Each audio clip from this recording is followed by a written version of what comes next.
shipped with, the first release, and it does look like they have an update to version F2A. At this point, I don't know which BIOS version my motherboard shipped with, so I'm just gonna download the latest version just to make sure I have it on hand. Now that's all we really need for the next step right now, but just while I'm here on this other computer, I'm gonna go ahead and do a couple other things. One is to download the latest Windows 10 installer. They call it installation media, and there's a tool for that. So you can go to the Microsoft.com website, which I will link down in the video description if you want a direct link to it, and just click download tool now. That will download the latest media creation tool. And then I'm gonna take my USB drive and I'm gonna make sure I don't have anything on here that I wanna save because it's gonna be completely erased, and I'll plug it into my other computer.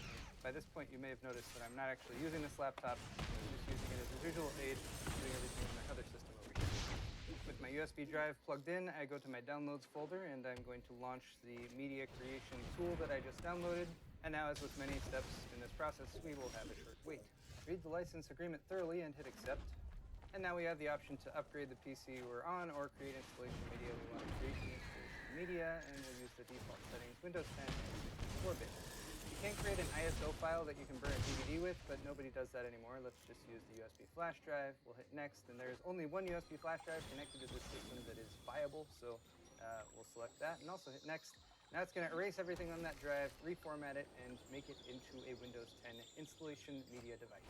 I'm doing a few things a little out of order, and that's just because I'm trying to do everything on the secondary computer that needs to be done before we move on to working with the new system. So now I'm going to plug in my mass storage device and do a little bit of backing up of stuff on this system. So if you're upgrading from an old system, you want to make sure that you have everything off of it that you might need to save. It helps to back up your My Documents folder. It helps to get a list of all the applications you have installed so you can reinstall them. And you may have your own filing system for where you save all of your important data, especially irreplaceable stuff like pictures. Just make sure all that stuff is backed up, ideally to multiple drives that aren't installed on the system that you're backing up.